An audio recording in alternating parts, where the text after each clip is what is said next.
பீகார் இருக்குல்ல, அங்க பழங்குடியினர்கிட்ட பேசப்படுற ஒரு கதையை சொல்றேன். நான் படிக்கிறேன், தொடர்ந்து படிக்கிறேன். உங்களுக்கு கடத்துவதற்காக, உங்கள் வாழ்க்கையில் ஏதேனும் ஒரு வெளிச்சம் வருவதற்காக, ஒரு விஷயத்தை கடத்துறதுக்காக சொல்றேன். புறா கூட்டமா இருந்துச்சான். அந்த புறா கூட்டத்தில் ஒரு சின்ன புறாவை பார்த்து முதலாளி புறா, அதாவது வேட்டை இல்லை எல்லாரையும் காப்பாத்தோம்ல, அந்த புறா கேட்டுச்சா, தலைவர் புறா, யாருக்குடா ரொம்ப பயப்படணும்? அந்த புறா சொல்லிச்சான், வேட்டைக்காரன் இருக்கான்ல, குறி வைக்கிறானே, அவனுக்கு தான் பயப்படணும். அவங்க அம்மாட்ட கேட்ட, உன் பையன் சரியா சொல்றானா? ஆமா, குறி வைக்கிற வேட்டைக்காரனுக்கு பயந்து இருக்கணும். தலைவர் சொன்னாராம், குறி வைக்கிற வேட்டைக்காரன் ஒருத்தனை தான் கொல்லுவான், குறி வைக்க தெரியாத வேட்டைக்காரனுக்கு பயந்துருங்க. நமக்கு தான் குறி வைக்கிறான்னு தெரியாமலேயே சும்மா வேடிக்கை பார்த்துட்டு போய் செத்து போவோம். பழங்குடியினரில் சொல்லுகின்ற விஷயம், ஒரு அடிப்படையில் சில விஷயங்கள் நமக்கு புரிந்து போகின்ற பொழுது நாம் இதுவரைக்கும் வாழ்ந்த வாழ்க்கையிலிருந்து வேறொரு திசைக்கு நகர்கிறோம். படிக்கணும்னு சொல்றோம்ல, இன்னொரு விஷயம் சொல்றேன், பர்வீன் சுல்தானா இதை சொல்றேன். நேற்று நான் படித்தது வேறு, அதே வாக்கியத்தை இன்னைக்கு படிக்கும் போது எனக்கு வித்தியாசமான புத்தி வந்து சேர்கிறது. அதனால படிக்கணும். நேற்று ஒரு ஸ்டேட்மெண்ட் படிச்சிருப்பேன், அந்த ஸ்டேட்மெண்ட் புரிய மாட்டேங்குதுங்க. நேற்று ஒரு மாதிரியா புரியுது, படிக்க படிக்க இன்னைக்கு வேற மாதிரியா புரியுது. நான் ஒரு குறளுக்கு நான் உங்ககிட்ட அர்த்தம் கேட்கிறேன், நீங்க எல்லாருமே சொல்லுங்க எனக்கு. எப்பொருள் அப்படின்னா தெரியுது இல்ல? எல்லாருக்கும் அர்த்தம் தெரியுதா? யார் எதை சொன்னாலும் எதை பார்க்கணும், எதை கவனிக்கணும்? அப்பொருள் மெய்ப்பொருள் காண்பது அறிவு, அதனுடைய உண்மை தன்மை அப்படிங்கிற சொல் ரொம்ப ரஃப்பா இருக்கேப்பா. இந்த தம்பிக்கு புரியுற மாதிரி சொல்லு. எப்பொருள் யார் யார் வாய் கேட்பினும் அப்பொருள் மெய்ப்பொருள் காண்பது அறிவு இருக்கு, இங்க இருக்குது, தெரியுது எனக்கு, ஆனா சொல்ல தெரியல, ஆனா தெரியுது. அப்படி இல்லை? நான் இப்போ சொல்றேன் பாருங்க, இதுவரைக்கும் இருந்த அறிவு புரிதல் கொஞ்சமாவது மாறுபடுதான்னு பாருங்க. இப்போ பாருங்க, ஒருத்தன் குடிச்சிட்டு கீழே கிடக்கிறான் சாக்கடையில். சின்ன பையன் ஒருத்தன் சாராய கடைக்கு சாராயம் வாங்க போகிறான். கீழே கிடக்கிறவன் சொல்கிறான், குடிக்காத. சாக்கடையில் இருக்கிறவன் தம்பி என்ன சொல்லுவான்? நீயே குடிச்சிட்டு கிடக்கிற, உனக்கு சொல்கிறதுக்கு என்ன யோகியதை இருக்குது? அப்போ அவன் கீழே விழுந்தவன் சொன்னான், என்னை விட யோகியதமானவங்க வேற யாரா? இப்படி நாசமா சாக்கடையில் கிடக்கிறனே, என்னை விடவா வேற ஒருத்தன் சொல்லிட முடியும் நீ குடிக்காதன்னு? இப்போ புரியுதா? எப்பொருள் யார் யார் வாய் கேட்பினும் அப்பொருள். யார் யார் இருந்தாலும் கிண்டல் செய்யக்கூடாது. கிண்டல் செஞ்சீங்கன்னா உங்களை கூப்பிட்டு பேச வைப்பேன் நான். நீங்கள் ஒரு நிலையில் இருக்கிறீங்கன்னு எனக்கு தெரியும், சரியா? என் கிளாஸில் யாரும் ஃபெயில் ஆகுறதில்லை, ஃபெயிலாக விடுறதில்லை.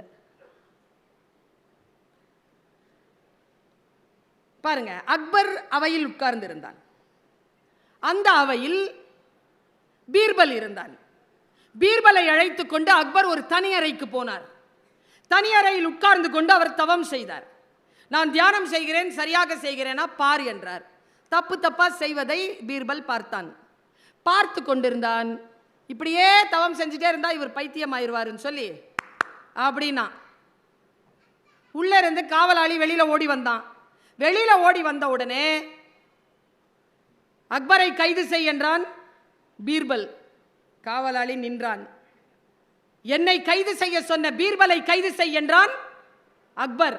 உடனே பீர்பலை கைது செய்தான் காவலாளி. காவலாளிக்கு இந்த குறள் தெரிந்திருந்தது. எப்பொருள் யார் யார் வாய் கேட்பினும் அப்பொருள். யார் எதை சொல்கிறார்களோ அதை பல நேரங்களில் கேட்க வேண்டும். சில நேரங்களில் அந்த விஷயங்களை யார் சொல்ல வேண்டுமோ அவர் சொன்னால் மட்டுமே கேட்க வேண்டும் என்ற இரண்டாவது பொருள் புரிகின்ற இடமாக இது எனக்கு மாறுகிறது. சிந்தனைகளை நீங்கள் தேடிக்கொண்டே செல்லுகின்ற பொழுது, இப்போ கூட புத்தகம் எனும் சிறகு என்கின்ற தலைப்பில் சென்னை புத்தக கண்காட்சியில் ஒரு விஷயம் சொன்னேன். இந்த ஆர்குமெண்ட் இருக்குல்ல, இப்போ சும்மா உட்காந்துட்டு இருக்கும்போது எதையாவது சீண்டணும், எதையாவது பார்க்கணும். இந்த இந்த விஷயங்கள் இன்றைக்கு நிறைய பரவலாக வந்து கொண்டிருக்கின்றன. பரவலாக வந்து கொண்டிருக்கக்கூடிய இந்த விஷயத்தை எப்படி கண்ட்ரோல் பண்றது? நீங்கள் ஒரு பொறுப்பில் இருக்கின்ற பொழுது அந்த பொறுப்பில் இருக்கின்ற நீங்கள் அடுத்த கட்டத்திற்கு அந்த பொறுப்பிலே நின்று வளர வேண்டும் என்றால் சில ஞானங்களை நீங்கள் பெற வேண்டும். என்னுடைய தாயார் மிக சூட்சமமான ஒரு சொல்லிட்டு போனாங்க. அது அப்படியே நான் உங்களுக்கு கடத்துறேன். கிருஷ்ணன் ஏன், எங்க அம்மா மகாபாரதம் பார்ப்பாங்க, கிருஷ்ணன் ஏன் சூதாடவில்லை தெரியுமா சுல்தானான்னு என்கிட்ட கேட்டாங்க. ஏன் சூதாடல? எனிபடி? தப்புன்னு தெரிஞ்சதனாலயா? தப்புன்னு தெரியும்ல, அப்ப தர்மனை விளையாட விட்டாரு? அது கிடையாது. கிருஷ்ணனுக்கு தெரியும், சூது ஆடுனா கடவுள் ஜெயிக்க மாட்டார், சகுனித்தான் ஜெயிப்பான் என்று கிருஷ்ணனுக்கு தெரியும். உங்க எல்லாருக்கும் சொல்றேன், சூதாடாதீங்க. ஒருபோதும் அதில் கடவுள் ஜெயிப்பதே இல்லை. அதனால் தான் கடவுள் சூதாடுவதில்லை. சகுனிதான் ஜெயிப்பான். என்னதான் இருந்தாலும் சகுனிதான் ஜெயிப்பான். இந்த சொல் இருக்குல்ல, இந்த சொல் என்னை வந்து சேருகிறது. நான் சில நேரங்கள் அலர்ட் ஆகிறேன். நான் இன்னொரு ஒரு விஷயம் சொல்றேன். பணிவு இருக்குல்ல, படிச்சாதான் தெரியுதுங்க. பணிவோடு இருப்பது ராஜ தகுதி. திமிரா இருக்கிறது ராஜகுணம் அல்ல. அது லீடர்ஷிப்பினுடைய ஒரு குவாலிட்டி, அவ்வளவுதான். அதுவே சர்வர் குவாலிட்டி கிடையாது. எங்கே பணிய வேண்டுமோ அங்கே பணிந்து கொள்ள வேண்டும், எங்கே பணிய வேண்டாமோ அங்கே பணியாமல் இருக்க வேண்டும் என்கின்ற புத்தி இருக்கல்ல, இது இரண்டையும் புரிந்து கொள்வதற்காக படிக்க வேண்டும். இப்போ உதாரணத்துக்கு நான் சொல்றேன், கொரோனா எவ்வளவு சின்ன வைரஸ், எவ்வளவு சின்ன வைரஸ், அது ரொம்ப குட்டி இல்ல, நுண்ணுயிரி தானே. எவ்வளவு பயந்தோம், எங்க இருந்தோம், எப்படி இருந்தோம். அப்போ எதுக்கு பயப்படணுமோ, எதற்கு பயம் கொள்ளக்கூடாதோ அதற்கு பயம் கொள்ளக்கூடாது. ஆனால் எதற்கு புரிந்து கொள்ள வேண்டுமோ அதை புரிந்து கொண்டு அங்கே பணிவாக இருந்து கொள் என்று படித்தால் தெரிகிறது. எல்லாம் நமக்கே, நமக்குள்ளாகவே எல்லாம் தெரியும். என் பையன்கிட்ட நான் சொன்னேன், காலையில் 5:30 மணிக்கு எழுந்திருச்சு அப்படியே வாக்கிங் போயிட்டு அப்படியே ஒரு காஃபி குடிச்சிட்டு ஒரு நியூஸ் பேப்பர் படிச்சுட்டு அப்படி வீட்டுக்கு வாடான்னு. 23 வயசு அவன் சொன்ன பதில் என்ன தெரியுமா? இன்றைய இளைஞர்களுடைய பதில் தான் அவன் சொன்னான், எல்லாம் இதுலயே கிடைக்குதுமா. அவன் வெளியில போய் சுத்தி காஃபி குடிச்சிட்டு 4 பேரை பார்த்துட்டு பேப்பர் படிச்சுட்டு வரானே, அது கிடைக்குமா? இதுல அந்த அனுபவம் கிடைக்குமா? இந்த பேச்சை நீங்க இதுல உட்கார்ந்து இதுல கேட்கலாம், இப்படி உட்கார்ந்து கேட்கின்ற அனுபவம் கிடைக்குமா? இதைத்தான், இந்த விஷயங்களைத்தான் சொல்ல வேண்டும் என்று தோன்றுகிறது. அதற்காகத்தான் படிக்க வேண்டும் என்று தோன்றுகிறது. உங்களுக்கு ரொம்ப பிடித்தமான ஒரு விஷயத்தை சொல்றேன். ஆர்கியூமெண்ட் பண்றாங்கல்ல, என் வீட்டில் வேலைக்காரமா சொல்லிச்சு என்னை பார்த்து, அம்மா ஓவரா என் பொண்ணு வாயாடுறாம்மா, அதுக்கு உங்களை மாதிரி பேச்சாளர் ஆக்கிடலான்னு பார்க்குறேம்மா. ஓ, வாதாடணும், வாயாடினாலாம் பேச்சாளர் ஆக முடியாது. சண்டைக்காரங்களா நாங்கள்லாம்? சண்டைக்காரங்க கிடையாது. அப்படி நினைக்கிறவர்கள் தோற்கிறார்கள். 8 கோடி பேர்ல 6 கோடி பேர் பேசுறாங்க. 6 கோடி பேர்ல 1000 பேர் தானே பேச்சாளர்கள். 1000 பேர் தானே. அதுல உங்க மனசுல நிக்கிறது 10 பேர் தானே. அப்ப 6 கோடி பேர் பேசுறாங்க, 10 பேர் தான் பேச்சை ஆள்கிறார்கள். இந்த வித்தியாசம் தெரிய வேண்டும் என்றால் இது அல்ல, அது வேறு என்கின்ற விஷயம் தெரிய வேண்டும் என்றால் பாருங்க, ஜெயகாந்தன் சொல்ற ஒரு வார்த்தை உங்க ஆழமான மனசை உலுக்கிறோம் பாருங்க. பிள்ளைகள் சாகக்கூடாது. ஜெயகாந்தன் எழுதுறான், பிள்ளைகள் சாகக்கூடாது, அது மிக துயரமானது. ஆனால் அதைவிட துயரமானது அந்த குழந்தைகள் கதைகளில் சாவது என்கிற. படிச்சாதானே தெரியுது. படிச்சுக்கிட்டே இருக்கும்போது ஒரு குழந்தை அந்த அந்த புத்தகத்துக்குள்ள செத்துருச்சுன்னு வச்சுக்கோங்களேன், அவ்வளவுதான். நாம அதற்காகத்தான் சொல்கிறோம், படித்தால் நாம் அந்த அந்த விஷயங்களுக்கூடாக நம்மை நாம் சுற்றி கொள்கிறோம். நான் ஆண்கள் பெண்கள் குழந்தைகள்னு ஒரு புத்தகங்க நான் படிச்சுட்டு, சுந்தரராமசாமி சார் எழுதினது படிச்சுட்டு 48 மணி நேரம் ஒன்றும் செய்யாமல் அசையாமல் உட்கார்ந்து இருந்திருக்கிறேன். அவ்வளவு பாதிப்பு. ஜோடி குரூசனுடைய ஆழிசூழ் உலகு படிச்சுட்டு அப்படியே உட்கார்ந்து இருந்திருக்கேன். 12-18 மணி நேரம் உட்கார்ந்து இருந்திருக்கேன். நான் சொன்னால் உனக்கு ஏன் கோபம் வருகிறது அப்படின்ற ஒரு தொகுப்பு, தந்தை பெரியாருடைய தொகுப்பு என்னை அப்படி பிடுங்கி போட்டிருக்கு. எனக்கு அறிவர் அம்பேத்கர் பாராளுமன்றத்தில் பேசினது 34 தொகுதிகள். முடிஞ்சா கடந்துருங்க படிச்சு. அக்கினி சிறகுகள் கடந்துருங்க பார்ப்போம். சத்திய சோதனை கடந்துருங்க. முழு குரானை படிச்சிருங்க பார்ப்போம். பைபிளை படிச்சிருங்க, ஃபுல் பைபிள். குறள் 1330 குறளையும் படிச்சிருங்க பார்ப்போம். கம்பராமாயணத்தினுடைய 12,000 கன்னிகள் பொருளோட படிச்சு புரிஞ்சிருங்க பார்ப்போம். படித்தால் என்னென்ன விஷயங்கள் உங்கள் தகுதிக்கு தெரிகிறது என்றால், நீங்கள் பெற்ற பிறவியினுடைய பலன் இருக்குல்ல, அது 7 பிறவிக்குமான ஒரு பலனை நீங்கள் கற்ற கல்வியினால் பெறுகிறீர்கள். அதனால் படித்துக் கொள்ளுங்கள். விஷயங்கள் நமக்கு எப்படி புரிஞ்சு போகுதுன்னு பாருங்க. சமீபத்தில் யாரோ ஒருத்தர் ஏதோ பேசிட்டு தான் போறாங்க, வெறும் சொல் தான். எனக்குள்ள ஒரு பிம்பமே வருது. ஒரு கழுதை ஒன்று இருந்துச்சான். நம்ம எல்லாரும் கழுதைன்னு திட்டுவோம்ல, கோவம் வந்தா சீ கழுதை அப்படி. ஏங்க திட்டுறோம் கழுதைன்னு? எனக்கு இந்த கதை படித்த அப்புறமா தான் தெரிஞ்சுது. எனக்கு பல நேரங்களில் தெரியாது. ஆமை பூந்த வீடும் என்னதுங்க அது? ஆமா உங்கள் வீட்டுக்கு வந்திருக்கா? ஏன் சொல்கிறோம்? இந்த உலகத்திலே 800 வருஷம் வாழற ஒரே ஜீவராசி ஆமை. கடலை திமிங்கலத்தை விடவும் அதிக தூரம் பயணம் செய்கின்ற பிராணி ஆமை. ரொம்ப ஃபாஸ்ட்டாக நீந்துமா. எப்படி? தான் நீந்தாது, நீரோட்டங்களில் கலந்து நீந்து கொண்டு போகும். திசை அறிவு அதிகம் இருக்கின்ற பிராணி ஆமை. யானையை பற்றி சொல்லவா? யானையினுடைய எல்லா உறுப்புகளையும் நீங்கள் கண்ட்ரோலுக்கு எடுக்கலாம், கண்ணை மட்டும் எடுக்க முடியாது. உங்கள் கண்ட்ரோலுக்கே வராது கண்ணு. அதனுடைய ஆறா எவ்வளவுன்னு கணிக்கவே முடியாது உங்களால். கஜமிருகம் சாதாரணமானது இல்லை. இந்த அறிவெல்லாம் கையில் இருக்கும் பூமின்னு ஒரு புக்கு தியோடர் பாஸ்கரன் எழுதியிருக்கார். முடிஞ்சா சாரஸ் பறவையை பற்றி சொல்றார். அவர் நரியை பற்றி சொல்றார். நரி இருக்குல்ல, தன் இணை ஒரே இணையோட தான் வாழும். என செத்துருச்சுன்னா அது இணை இல்லாமல் தானும் செத்து போகும். நரி வேறு இணையோடு சேராது. விஷயங்களை வாசிக்கின்ற பொழுது பல விஷயங்கள் நமக்குள் வெளிச்சமாக வந்து சேர்கின்றன. பாருங்க, ஒரு கழுதை இருந்துச்சான். அந்த கழுதை வயிறு நிறைய புல்லு சாப்பிட்டுருச்சு. காட்டில் நடந்து வந்துக்கிட்டே இருக்குது. காட்டில் புலியை பார்த்துருச்சு. கொஞ்சம் பயந்துருச்சு. ஆனால் வயிற்றுல புல் இருக்குல்ல, அதனால் திமிர் வந்துருச்சு அதுக்கு.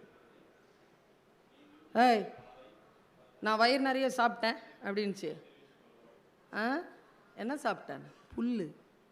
நான் புல்லு சாப்பிட்றதில்ல, எனக்கு தெரியுமே, ஆனால் புல்லு சாப்பிட்றவங்கள சாப்பிடுவேன்ச்சான். பயந்து போய் ஏதாவது செய்யணுமேன்னு சொல்லிட்டு, நான் சாப்பிட்ட புல்லு ப்ளூ கலர் அப்படின்ச்சான்.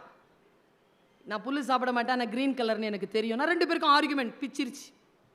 ஒன்றுக்கு சண்டை. சிங்கத்துக்கிட்ட போச்சு பஞ்சாயத்து. சிங்கம் கூப்பிட்டுச்சான் கழுதையை. என்னடா பஞ்சாயத்து? சார், நான் சாப்பிட்ற புல்லுக்கு இவன் கலர் சொல்கிறான் சார், இவன் புல்லு சாப்பிடவே மாட்டான் சார், அந்த புல்லு கலர் ப்ளூ சார், நான் பிறந்ததுலேருந்து சாப்பிட்றேன் சார், எனக்கு தெரியும் சார் நீயும் புல்லு சாப்பிட மாட்டேன்னு, சொல்லு சார் என்ன கலர் சார்னு கேட்டுச்சான் கழுதை. சிங்கம்ல, என்னடா இவ்வளோ கடகடன்னு பேசிட்ட, இப்போ என்ன சொல்கிற நீ? நான் சாப்பிட்டா புல்லு ப்ளூ சார், இந்த புளியை வாய் மூடிட்டு இருக்க சொல்லுங்க. டேய் சாப்பிட்டியாடா? சாப்பிட்டேன். எப்போத்துலேருந்துடா சாப்பிட்ற? பிறந்ததுலேருந்து சாப்பிட்றேன். என்ன கலருடா? ப்ளூ. எந்த காட்டிலடா சாப்பிட்ற? இந்த காட்டில் தான். சரி, ப்ளூ தான் போ. சார், என்கிட்ட ஆர்கியூ பண்ணானே, இவனுக்கு ஏதாவது தண்டனை கொடுங்க சார்.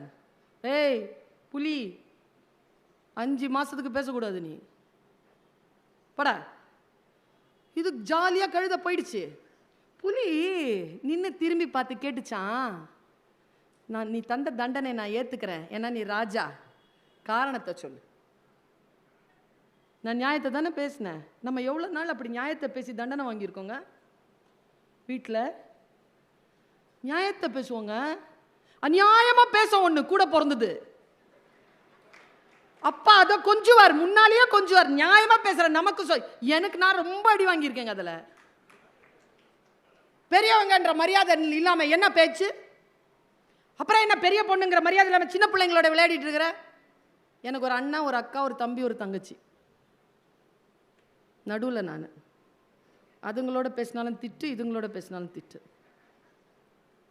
புலி கெட்ட வார்த்தையில்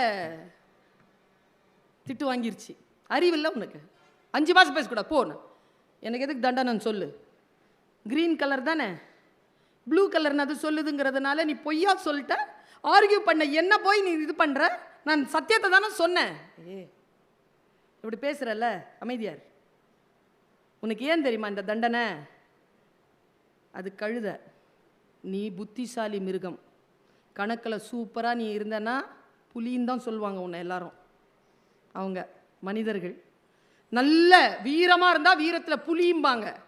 புலின்றது ரொம்ப பெரிய விஷயம். அப்போ ஏன் எனக்கு தண்டனை கொடுத்த? கழுதையோட ஆர்குமெண்ட் பண்ணல, அதுதான் உனக்கு தண்டனை. போ. கழுதைகளுடன் ஆர்குமெண்ட் செய்யாதீர்கள். ஏன்னு சொல்கிறேன். கழுத குணம் என்ன தெரியுமா? தான் எதை நம்புதோ அதை மாற்றிக்கவே மாற்றிக்காது. எவ்வளோ சொன்னாலும் திருந்தாது. யாராவது திருத்த வந்தோம்னு வச்சுக்கோங்களேன், நம்மளை மாட்ட வச்சுட்டு அது பாட்டுக்கு எட்டி வச்சுட்டு போயிட்டே இருக்கும். அதனால் அதுங்களோட ஆர்கியூவே பண்ணக்கூடாது, தீர்ப்பு தான் எழுதணும். இப்படி படிச்சங்க ஒரு விஷயத்தை. யார்கிட்ட ஆர்கியூ பண்றது, யார்கிட்ட ஆர்கியூ பண்ணக்கூடாது. அப்போதானே தெரியுது நமக்கு பல வேளைகள் பல நிலைகளில் நம்முடைய புத்தி எங்கெல்லாம் போகிறது, எங்கெல்லாம் மாட்டப்படுகிறது, எங்கேயெல்லாம் நாம் தப்பித்துக் கொள்ள வேண்டும், யாருக்கு எங்கேயெல்லாம் நாம் சிக்கிக்கொள்ளக்கூடாது என்பதனை கல்வி அறிவு எனக்கு தருகிறது. கல்வி அறிவினுடைய உச்சபட்சத்தில் சொல்லுகிறேன். இதில் வடநாட்டில் நாம் சேவல் சண்டை நடத்துகிறோம்ல, அப்படி பட்டுக்குருவி சண்டை நடக்குமா? ஒரு கதை படித்தேன். பட்டுக்குருவி சண்டையில் 1 லட்சம் ரூபாய் அவங்க ஒரு பட்டுக்குருவி. கலராக கொண்டா இருக்குமா, அதுக்கு நவாபுகள் தான் வளர்ப்பாங்களாம் 50 வருஷத்துக்கு முன்னால். அப்படி ஒரு சண்டை நடக்குமா, பல லட்சம் ரூபாய் காசு போடுவாங்களாம் பட்டுக்குருவிக்கு. பார்க்குற ஆட்கள்லாம் யாருன்னா IFS IAS ஆஃபீஸர்ஸ் தான் வந்து ஸ்பெக்டேட்டர்ஸ் தான். எங்கள் ஐயா மூசா ராசா பத்மபூஷன் சீஃப் செக்ரட்டரியாக இருந்தவர், அவர் எழுதின புக்கில் அதை சொல்கிறார். நான் ஒரு பார்ட்டிக்கு போயிருந்தேன், அங்கே பட்டுக்குருவிகள் சண்டையை பார்த்தேன். அங்கே ஜெயித்த குருவிக்கு 1 லட்சம் ரூபாய் பரிசு தந்தார்கள். அப்புறம் அதுக்கு தங்க கூண்டு கொடுத்தாங்க, அதுக்கு வந்து ஒரு போர்வை கொடுத்தாங்க, நிறைய மாலைகள் அணிவிச்சாங்க. அது அப்படி நடந்து கம்பீரமாக அதுக்கு தங்க கூட்டுக்குள்ளே போயிடுச்சு. தோத்த குருவிக்கு என்ன தண்டனை தெரியுமா வாசக பெருமக்களே? தோற்ற குருவி யாரிடம் இருக்கிறதோ அவர்கள் பந்தயத்தில் இனிமேல் கலந்து கொள்ளக்கூடாது என்பது தண்டனை. அது மட்டுமல்லாமல் அதனுடைய கொண்டை இருக்குல்ல, அதை அறுத்துருவாங்களாம். பட்டுக்குருவினுடைய கொண்டை அறுத்துட்டு அதை வெளியில் பறக்க விட்டுருவாங்களாம். அந்த கதையை அவர் அப்படி முடிக்கிறார், அந்த கட்டுரையை அவர் அப்படி முடிக்கிறார். மூசா ராசா IAS, நான் ஜெயித்த குருவிக்காக வருத்தப்படுகிறேன், தோற்ற குருவிக்காக சந்தோஷப்படுகிறேன். எதை இழந்து நாம் எதை பெறுகிறோம்? அறிவு வருகின்ற பொழுதுதான் தெரிகிறது. அறிவு அற்றம் காக்கும் கருவி. அறிவினால் ஆகுவது உண்டோ பிரிவின் நோய், தன்னோய் போல் போற்றா கடை. கேடில் விழுச்செல்வம் கல்வி ஒருவருக்கு மாடு அல்ல மற்ற பிற. எவ்வளவு சொல்கிறான் வள்ளுவன். கல்வி என்பதுதான் நமக்கான கடைசி ஆயுதம். என் தமிழ் உறவுகளே, இன்றைக்கு இந்தியா மற்ற மாநிலங்களை காட்டிலும் சுயமரியாதையில் முந்தி நிற்கிறது என்றால் அது கல்வி நிலையில் தன்னை தக்க வைத்துக் கொண்டிருக்கிறது என்பதற்காகத்தான் அது நிற்கிறது. அதனால் தான் பாரதி சொன்னான், தமிழ்நாடு என்றாலே கல்வி சிறந்த தமிழ்நாடு. அந்த கல்வி அறிவை மேன்மேலும் பெருக்கிக் கொள்வோம். படிக்க படிக்க ஒரு விஷயம் தெரிஞ்சுதுங்க. படிக்க படிக்க ஒரு விஷயம் தெரிஞ்சுது. நான் சொல்லிட்டு போயிடுறேன், 30 செகண்ட்ல என் பேச்சு முடியுது. சிட்டுக்குருவிங்க, நான் ஆக்சுவலாக பார்த்தா சிட்டுக்குருவி தான்.